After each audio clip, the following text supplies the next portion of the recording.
Couple of tips for anyone applying for disability allowance in Ireland. Number one, and I hear this a lot, is that they do not go by your condition. So there's not like a set list of medical conditions that they look at and go, aha.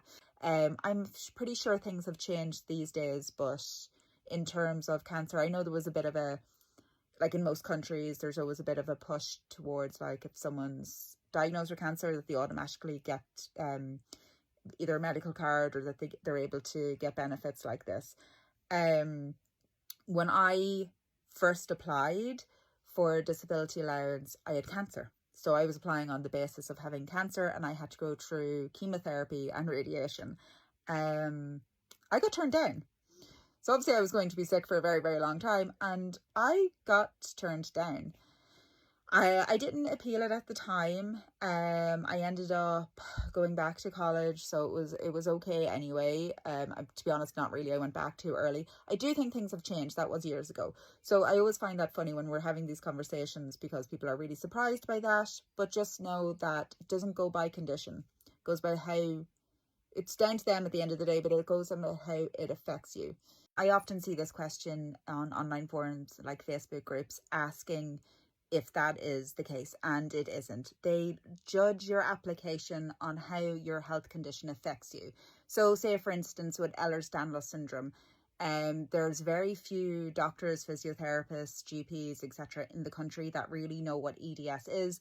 That doesn't matter for your application at the end of the day. So don't be too worried about that. Don't get hung up on that. A lot of people are always asking, I have Ehlers-Danlos syndrome or I have ABC, can I apply with that? You are not really applying for disability allowance under your condition. You're applying on the basis of how that condition affects you daily and your ability to hold down a job and to work. Tip number 2 is to keep all paperwork. When you are filling in your application and you're sending everything off, photocopy everything. So if you have like an old x-ray or anything, every little piece of paper that you send them, photocopy. The amount of people that half their applications have been lost, half their evidence has been lost. I don't know where in the postal service all these bits of paper are going, but yeah, they won't receive half of them. Keep copies of everything. Also, it's just good to have, because if you've got like medical records that you've applied for, it's good to have lots of copies, because the one thing about being disabled is that you will soon find out is that there's a lot of paperwork. There's a lot of form filling and there's a lot of paperwork. Also, don't be afraid to add in your own notes. If you're filling in a form, any form, doesn't to do with disability or to do with any medical form at all, and there's a small section, you can always add extra paper. Add the extra paper. That also goes for carer's allowance. If someone's applying for carer's allowance for you, or if you're applying for someone else, and you have to because you have to express how sick and unwell someone is, and that will be like a day-to-day list of tasks that person needs help with.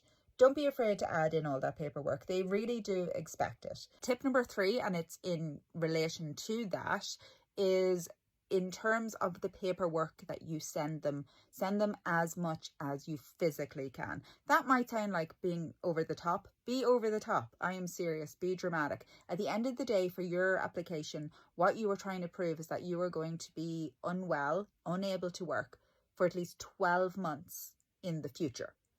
A good way to show that is to show a history of illness. So if you can show that you've been sick for like at least 12 months back, and probably longer, most people obviously applying for disability allowance have been sick for years. So showcase that, prove that. It's not really always just good enough, like even though the application will ask for just your GP or whoever to fill it in, and you might feel, well, that's enough. That's my evidence. That's my proof. It isn't. It really isn't. The more proof, the better.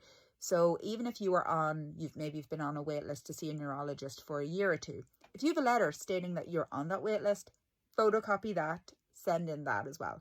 Everything that shows a history of illness kind of like just shows them she's probably going to be sick for the next year or two. So that especially goes if you're not 100% sure what your diagnosis is, but you've got a history there of being just unwell. And a lot of people are applying for disability allowance before they even receive their full diagnosis. Or you might have several issues going on and you might only have one diagnosis and not a full picture. So bombard them with paperwork. But as I said earlier, make sure to photocopy everything before you send them. If you have multiple consultants, great. You want letters from all of them. But you want things that are dated from like a year or two ago. So even if something seems unrelated, but it was like x-ray, letter for an x-ray, but it's got a date on it, great, send that. If it's got like a date from 4 years ago, that's just gonna look good for you at the end of the day. Final tip is be prepared to lose, unfortunately.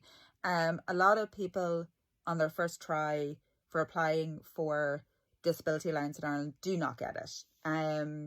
Sometimes that is because they've lost their paperwork, there's not enough paperwork, there's a lot of things that you're not really told about your application that you're meant to send in. As I said, bombard them with files of your medical history. There's no reason not to at the end of the day. Even with all that, you still might be told no. There is an appeal process. Make sure you appeal. Just go into it knowing that you'll probably have to appeal. A lot of people do. So that's it really. Go in with a clear head, ready for battle, but also knowing that you probably will have to appeal. And if you don't have to appeal, fucking fantastic. And if you do have to appeal, make sure you do it. It's well known, I think, within the disability communities that they make you fight for it. But that can be really, really off-putting to a lot of sick people who are so fed up of medical appointments, you know, so fed up of filling in form after form. Just do not get disheartened at the end of the day, because it's not personal.